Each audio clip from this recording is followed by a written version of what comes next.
For parents out there, have you ever experienced a time when you tried to correct your son or daughter's defiant behavior and it seemed like your appeals pushed them away?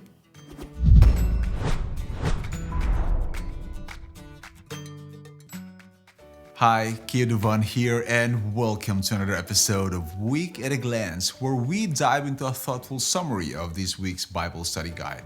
Welcome to another episode of our series on the book of Isaiah. Today we'll talk about crisis of leadership. My daughter has a new favorite toy. Recently, we got her a set of Play-Doh. She loves playing with it and gets very creative. When I was a child, I played with real clay, real dirt from the ground. A mixture of water and dirt equals clay. What I found interesting was that when left under the heat of the sun, the clay got very hard. That same sun that melts butter hardens clay. In the Bible, we find leaders and people who have eyes and ears and hearts like clay. But no matter how hard they got, God still tried to reach them. God did everything possible to save them. Let's take a look at one of these leaders in the book of Isaiah. Now, here are the important points to remember for today's episode. Our first point is Uzziah, the disgraced leader. Who is King Uzziah? Let's do a short rewind on the timeline of Israel's kings. When God called Israel out of Egypt, He wanted to be their king. But the people of Israel, seeing that other nations had kings, they cried out for an earthly king. And in so doing, they rejected God as their king.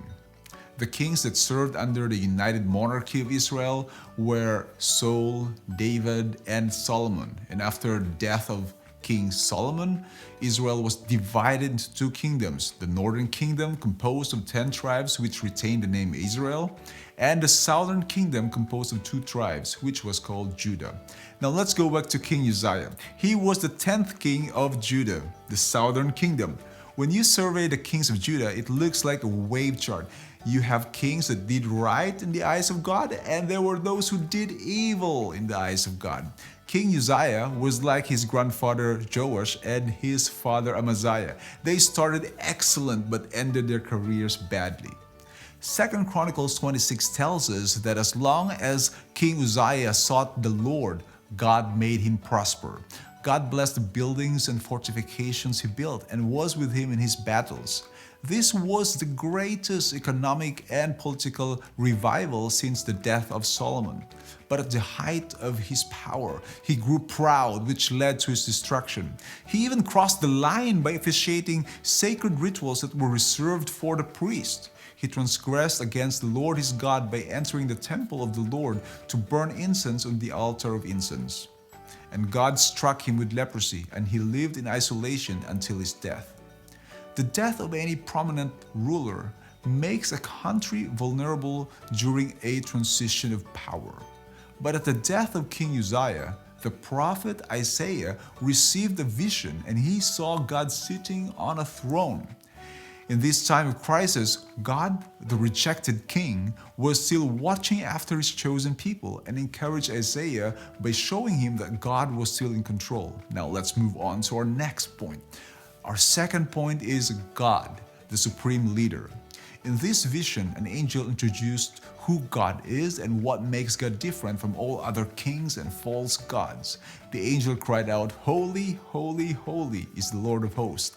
This is the same expression that we find in Revelation chapter 4. The threefold declaration of holiness functions as a superlative beyond measure. It emphasizes the transcendence, supremacy, and perfectness of God. I can't even find the right words to express that thought. This is the holy God that revealed himself to Isaiah. Although Israel had chosen to be like other nations by having earthly kings, God was still actively acting behind the scenes as their supreme leader. He was patiently working out his divine will. He has sent prophets to communicate his desire for his people to return to him and to be faithful to their covenant. God also showed himself to the prophet Isaiah to comfort him, letting him know that the supreme leader of Israel was still in control. In like manner, God also showed himself to Daniel and to Ezekiel during Israel's captivity in Babylon to comfort them and to reassure them that God was still in control. Now, how did this encounter with God unfold. Let's move on to see what happened next. Our third and final point is Isaiah, the humble messenger.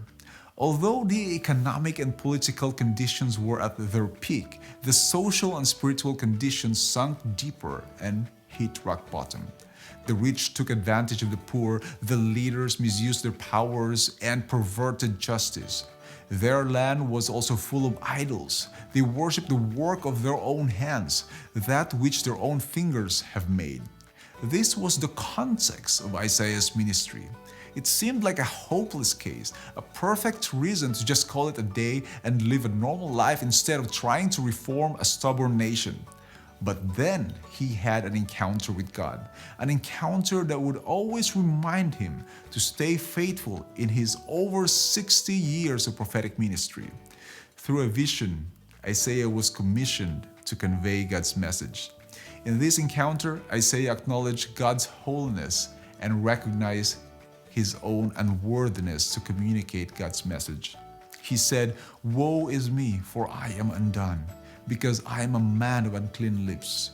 Then a heavenly being was sent to relieve Isaiah of his distress and cleanse him from his unworthiness. Suddenly, God spoke and said, "Whom shall I send, and who will go for us?" And even before God revealed the message, Isaiah had already accepted the mission. He said, "Here am I, send me." I encourage you to read and study the message that Isaiah was to give Israel. Such an important message that Jesus even quoted it. And all four Gospels, Matthew, Mark, Luke, and John, and Acts mention it. God, in this text, was supposed to be the one that hardened the heart of his people. But God was not responsible for hardening the hearts of the unfaithful Israelites. With each rejection of truth, their hearts became harder and harder until they were unable to perceive spiritual things. God's message of hope is like the rays of the sun. It melts the hearts of those who are open to his appeals, but those who resist them harden like clay. But even then, God keeps on appealing to them in order to give them more and more opportunities to repent, just like how parents should never give up on their children. In summary, here are the different points that we talked about in today's episode. Point number 1, Uzziah, the disgraced leader. Point number 2, God, the supreme leader. And point number 3, Isaiah, the humble messenger. If you find this episode helpful, then share it with a friend. Spread a word and change lives one message at a time. And if you want to learn about the crisis of identity, the one that we studied from Isaiah chapter 1 to chapter 5, then click on this video right here. This is again Dovann for Week at a Glance. I'll see you again next week.